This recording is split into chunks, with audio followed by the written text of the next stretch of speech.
What is up, y'all? Here I am. I'm in the dungeon right here. This is what I call my my dungeon.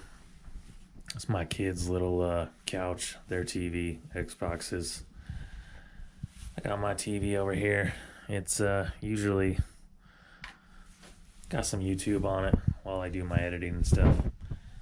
This is the video you guys are about to watch. And yeah, I'm still in my work clothes, dude. Pretty terrible. But in this video, I'm just going to be doing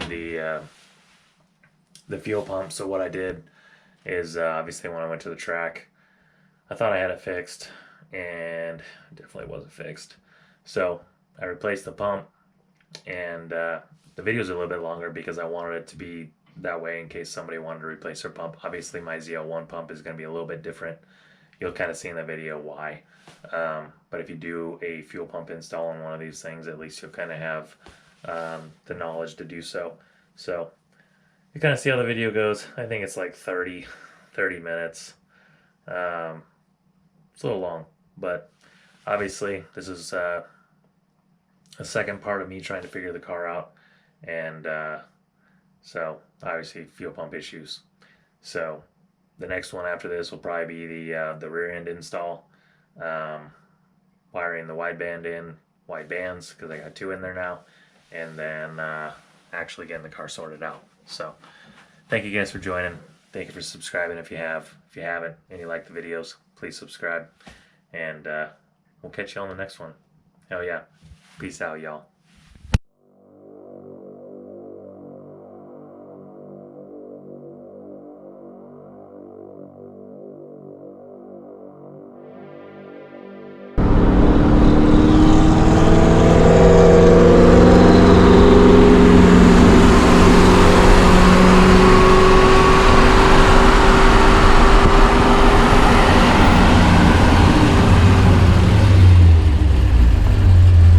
What you got under there, pal? Just a 4-cylinder, man. Just a 4. Yeah. Sounds pretty mean. Economy efficient, dude. Heck yeah.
What is up, y'all? Back in the garage. I haven't filmed in a while, dude. I haven't filmed in a long time. I recently took the car to the track. It went like a 12.0, still at like 114, so I was going lean on top. I did put temporarily, so don't flame me for this. So basically I put the wideband up here just so I could actually watch what the car was at. It's really weird because driving around, so it'll be like I'll start it up and it'll be like 14.5. You know, obviously it goes rich on startup, then basically back to 14.5, and I'll go drive around for a while and it kind of bounces like 15.5, high 16, 17. It'll go off the chart and then come right back. But I have a feeling like in the drivability I got a little bit of cleaning up to do because I think it's a little lean in the drivability. But I did I do plan on upgrading the whole fuel system. So right now I have the booster pump, and then I have 80-pound injectors, and then I have a ZL1 pump in the car. So I have another one over here. I have to put some gloves on because I don't want to touch it. I hate fuel. I've been hating fuel lately. So I've got this pump. It's the same pump. Let me put some gloves on. I'll show you guys what it looks like. If there's anything that I hate more, dude, is pump gas. I absolutely hate pump gas. It stinks. Like, it's just terrible, dude. Hate it. Race gas, on the other hand, if you get that on you, it's not a bad smell. Pump gas is just terrible, dude. So, right here, this is basically, so this is out of a PPV. Kind of see here. So, you notice that the pump right here, it actually sits up taller out of the basket. If you were to pull like your stock pump out of your G8 or anything else, it actually sits down in there. And then if I was to take this apart and show you guys, the pump is actually larger in diameter. And if you ever go after these pumps, you also want to make sure it's a metal clip. You want to make sure that the pump does stick out like that quite a bit. And it is a big difference. There's a lot of things on, I mean, there's not too much online to really kind of show you what the differences are and make sure you have the right pump. But yeah, this is the pump. The ZL1 and the PPV seem to share the same pump from everything that I've went over. So this one I'm going to put it in the car.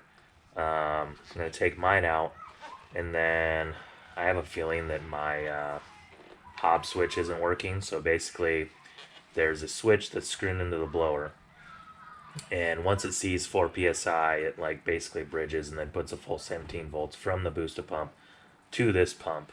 So when it comes under boost, it doesn't drop voltage and then drop pressure, you know. So I'm hoping this one's going to make a difference. I am going to wire up the booster pump. So this pump is actually going to see 17 volts constant, 17.2 I believe it is, but I'm not too worried about it. If it causes a fire or anything else, it's just, I guess, what's going to happen. Most of the wiring in my car, I should say all the wiring in my car is, there's not really any cut corners, I guess. I don't like how, I don't know. I guess, so the fuel pump in the car, the wiring is soldered, but then it has electrical tape over it. So there was no planning ahead. I guess when they soldered it, they didn't plan ahead and put heat shrink on the wires beforehand, so that when they were done, they could heat shrink it all. Seems like they forgot, so they soldered the wires, and then they just electrical taped the solder. So just a thing, if you guys are going to be soldering something or whatever, you know, just for a cleaner look and a sealed look and something that's not going to corrode, don't use electrical tape too.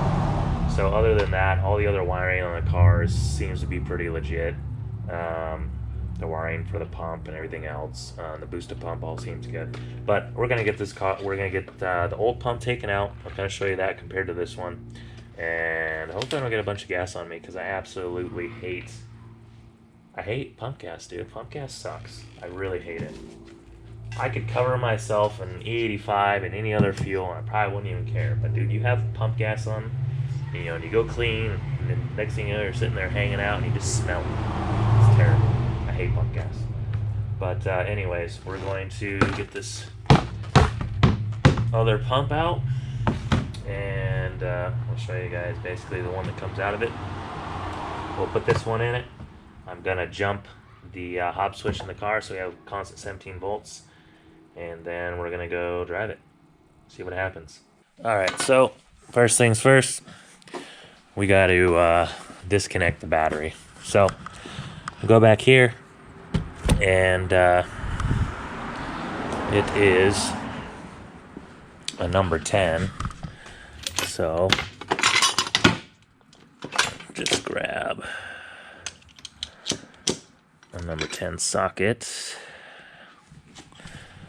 Yeah, my tool assortment is a mess, I know, but this car has been kicking my ass, so I guess that's just the way it goes. But yeah, we're gonna disconnect the battery.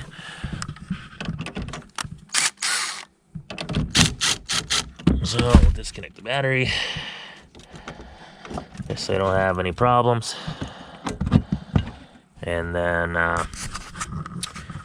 get you guys, you kind of see, you've probably seen this before. Right up there is my booster pump kit. And you see it, the little red box. So if you hear me talking about the booster pump, that is what I'm talking about. So it's just a little, basically it's just a device that boosts the voltage to the pump. So now I gotta go in the car and we gotta remove the seat. So go in here, put this down here, and then you guys can kind of see the camera's gonna go sideways, I know, but there's these little let me see, where is it? So right in here there's a little clip on each side that you have to basically pull the seat up and it'll come out of those clips. So we're gonna get that done real quick here.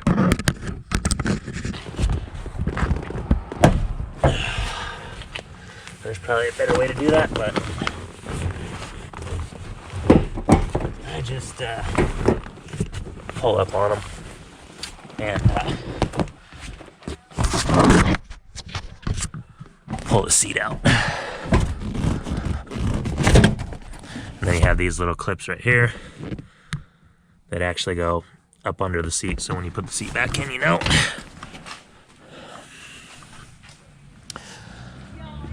Get this and put this over here for now. Peace out. Alright, so now on my car you can kind of see I have this cover. Before you have this cover, I don't have all the bolts in it either, so this is just to show you guys basically what's up.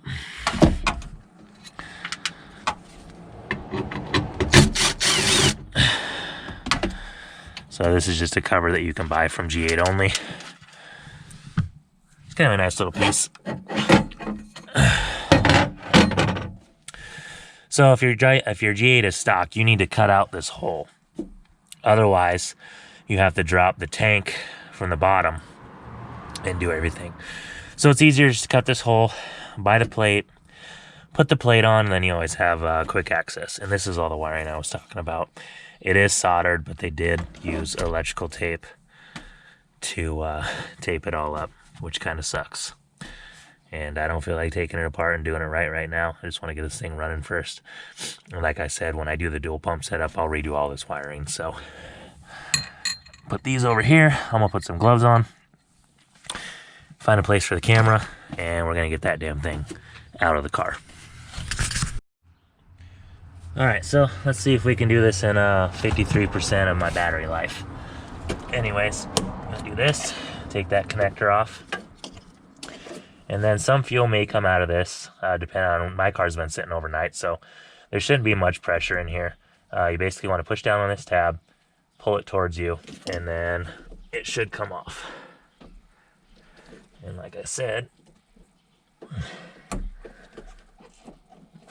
yeah, mine only has a little bit of fuel there, but if the car was just running, you're going to have a lot of pressure in there, and it's going to be a bigger mess. So get that, and then you're gonna I use just a flathead screwdriver and a hammer to get this ring off. So we'll go get that real quick. All right, so you can kind of see it needs to go this way for these things to come into this opening here. So you just gotta kind of find a good place to get it to come loose like that. And then this ring will come off.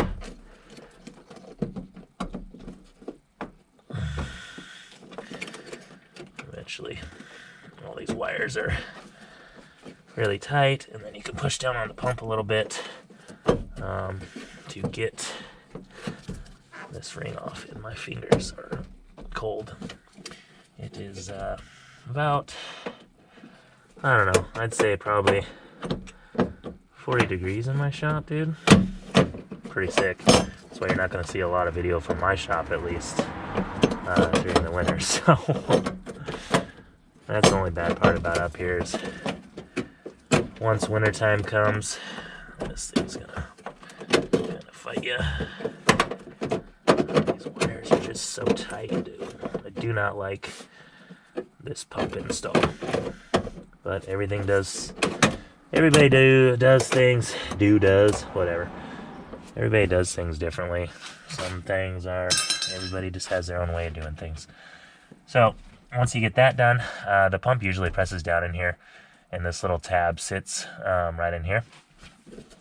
So, basically, pull that up to release it, push your line out of the way. And this part's a little tricky because there is a float. Kind of see it right here. You got to kind of angle the pump kind of like this, you know, with the float. Just kind of let the gas drain out of it too, because it will drain out.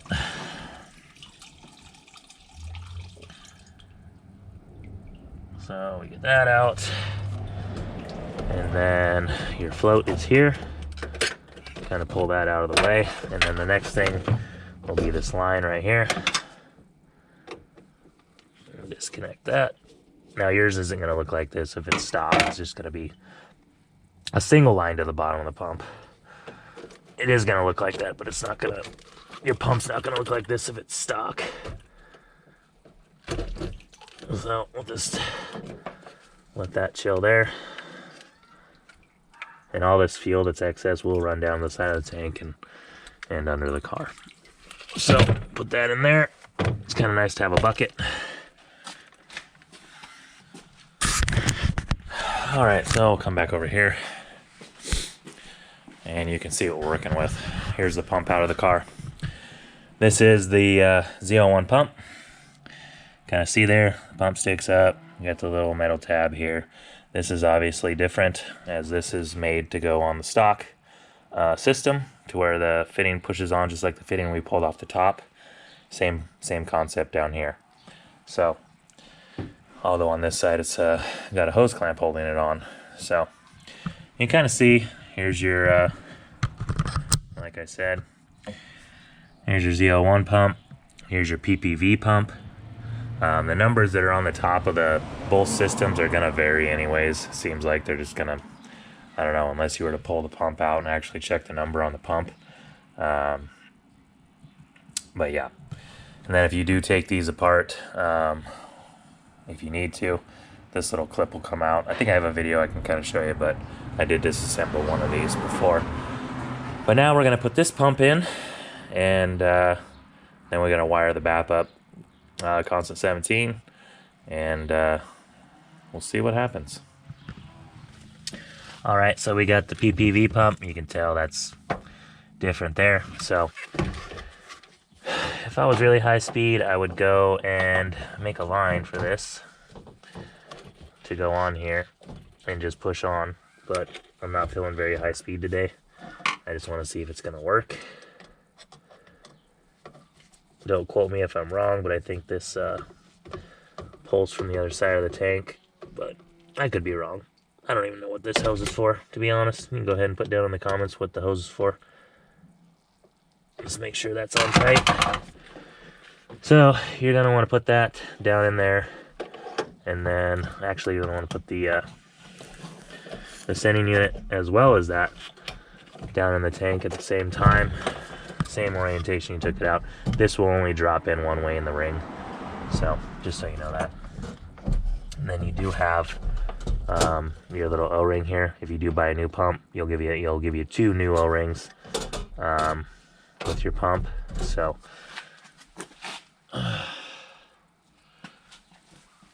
that's that, and then you just got to get this put back down in here, and you just kind of push down on the pump, get it down into position, and then you grab your ring right there, and you just need to line that up with all the metal clips while keeping this and your wires and everything else out of the way. Your wires probably look a lot cleaner than mine when they're not tight like this one. But hey, we already went over that. So you get that on there, get the pump in, make sure it's seated well, and then before you put this on, you just gotta screw it over, and then once you get this on, you can, if you have another hand to actually hold this down, makes it easier.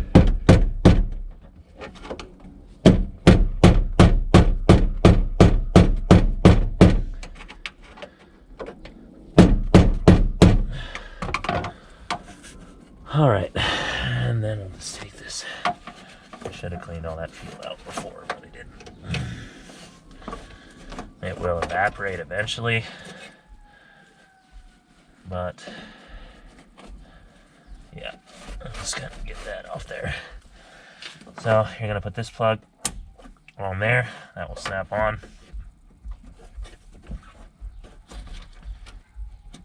Should be good there.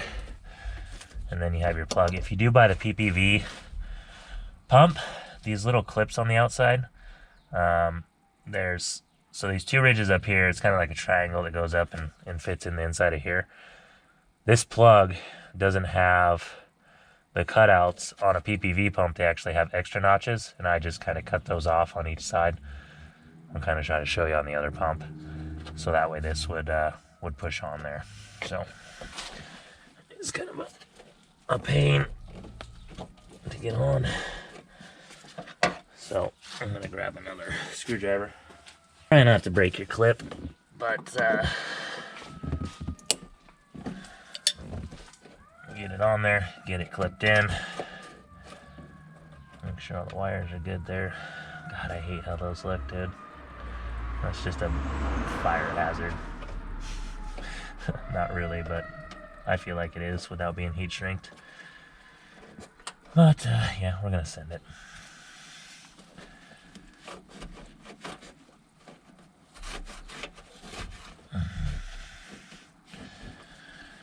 All right, so we got that in there. Everything's hooked up. And then we can throw this cover back on. It's all still good to go. I like leaving it off because I like on the first startup just making sure nothing's leaking. Like this is the only thing that's obviously going to leak. But and then we'll tighten that up once it's all good to go. And it is, if you leave this off and you go drive around, it is really freaking loud. So not recommended. It is so loud. But the pump being wired, 17 volts, actually becomes pretty damn loud when it primes. So I'll show you guys that. I'm gonna go up and change my gloves again so I can touch the camera, and I'll show you what we're doing with the booster pump wires. All right, guys. So like I was saying earlier, I don't know if the camera will pick this up, but right here you can kind of notice these little notches. They used to look just like this basically, and you have to actually cut those off for your clip to work. So you can kind of see on that one.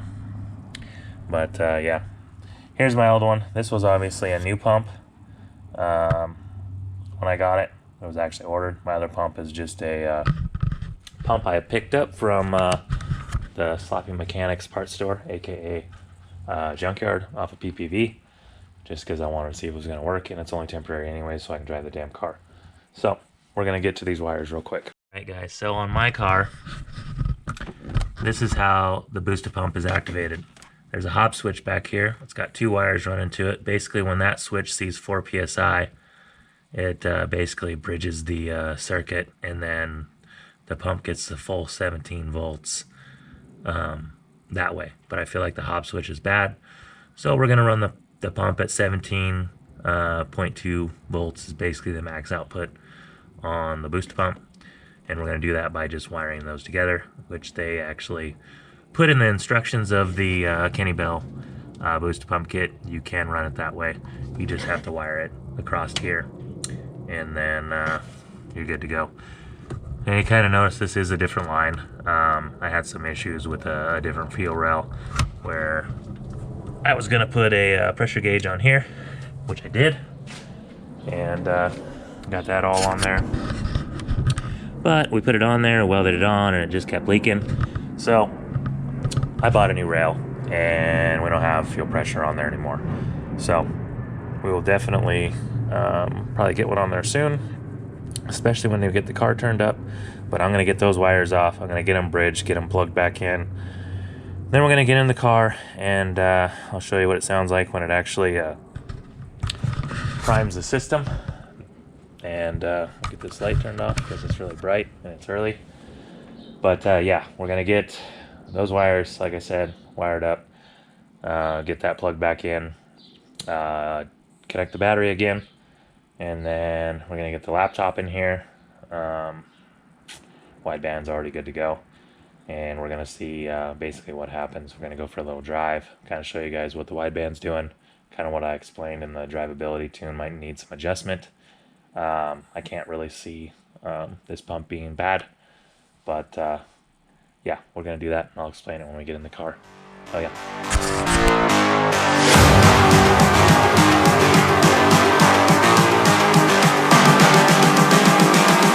I'm just calling to say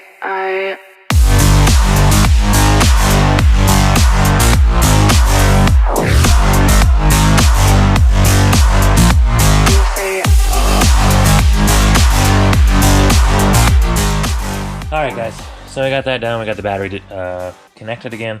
Kind of show you what I was talking about. So we can hear. Now, can't really tell probably, but those wires are now bridged basically. So, and I've tested this before. I actually hooked up a voltmeter to the pump and actually watched it driving around. So it does get the 17 volts constant. But yeah, we're gonna get in the car, and we're gonna purge it and kind of see how loud that is. We're gonna make sure we don't have any leaks, at least there at the pump. And then I know I don't have any leaks up front because I haven't done anything recently up there. Make sure the car doesn't burn down. And yeah, then we'll go for a drive and see what happens. All right guys, so we're all set up in the car. We got the computer ready to log. Obviously I can't connect until I turn the key on, but I kind of want to show you guys what the pump sounds like with 17 volts hooked to it. It's pretty freaking loud. So we're gonna purge it right now.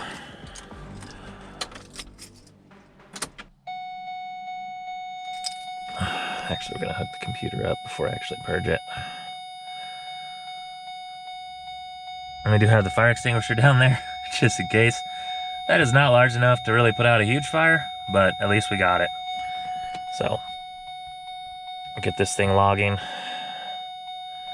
Everything on there. I do need to hook my wideband into this still. Maybe I can do a video on how to do that. But we're gonna hook that up. We're gonna get it logging in the HPTUNERS, so we can actually see where it is compared to what it's trying to pull, and then maybe we can make some connection or some fixes basically in the fueling to match pretty much what we need. So let's go ahead and purge this thing.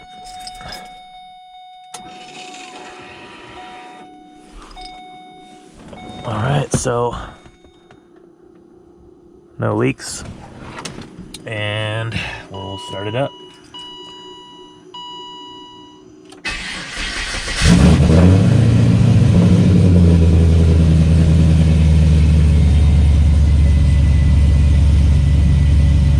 So it's gonna go into its startup mode,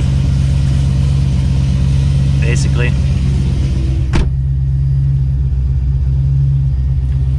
It's still working.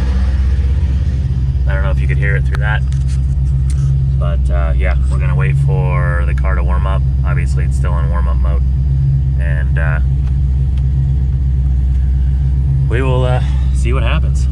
So I'm gonna get you guys mounted up here, get the GoPro plugged in so we don't lose battery, because we are running a little low. So let's go.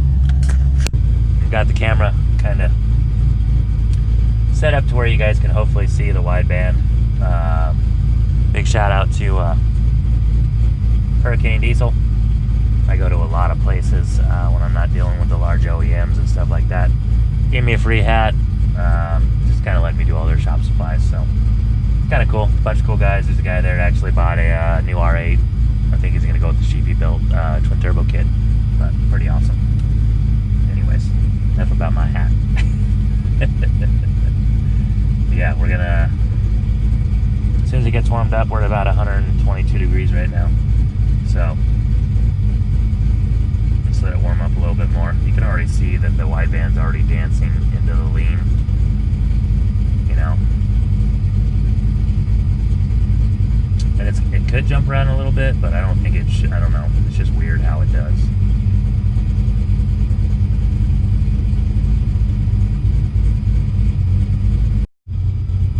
Alright guys, we're about 156 degrees. As you can see, it's already hovering around, I don't know, 17, 16. So we're going to see what happens here. Put in drive. Yeah, I don't know if I'm having problems with the wideband. So the wideband is actually where, so the manifolds come down and there's a bung right in the driver's side manifold. So that's where the wideband is right now. And then basically back after that, I have 2 more spots, but they're like stripped out farther back. I thought about putting it back in there, but I don't know. We'll go see what this thing does. This car's been so frustrating, dude. I love those Brembo brakes.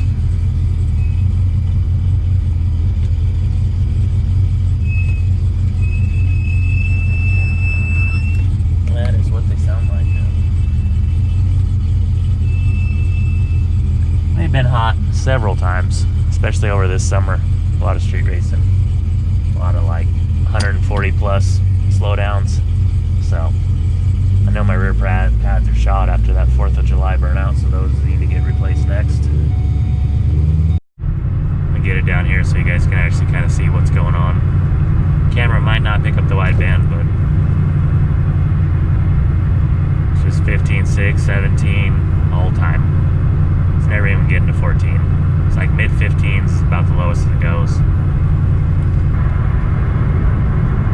It's not feeling good about this. Not feeling good about doing a wide open pull right now with the way that the AFRs are right now, dude. Third, let's see, third.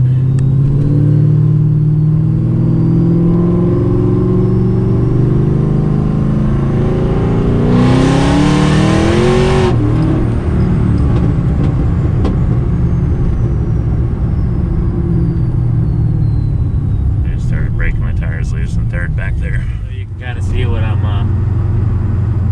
battling with this thing. I know the pump has the voltage, but I don't know. Either the wideband's bad, or yeah, I really don't know, man. I gotta get this figured out. So I'm sure some of my buddies will watch this video. Hopefully my tuner watches the video, and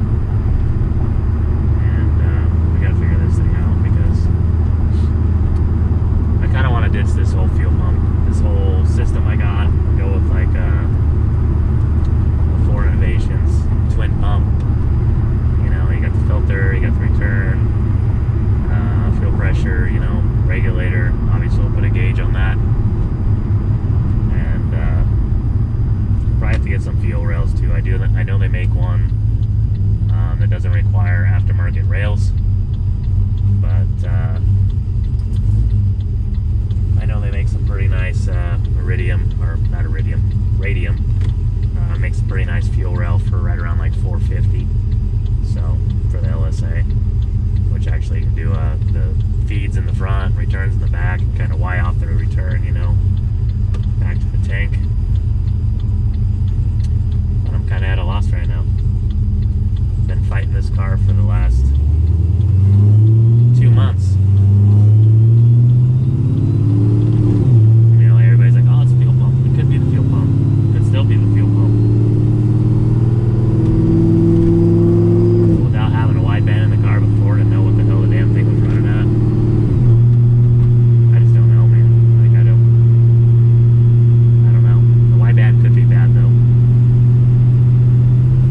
I can lay into it a little bit.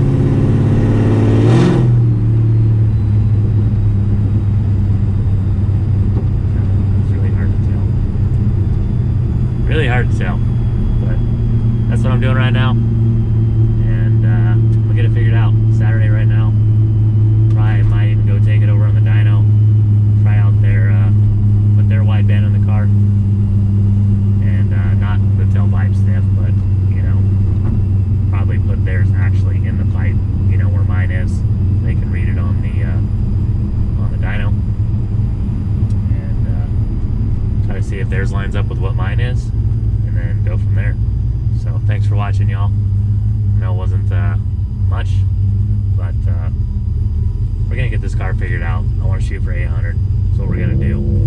I do have a video of doing the new 345 rear end that I put in this car. I'm gonna post that up as well. I got rid of the 327. I sent that out, and we put a 20,000 mile 345 LSD in this car. So that's what's in it now. I cruise at like 70 at like 2,000 RPMs now. So just in case you're wondering. But yeah, thanks for watching, y'all. Hell yeah. Peace out.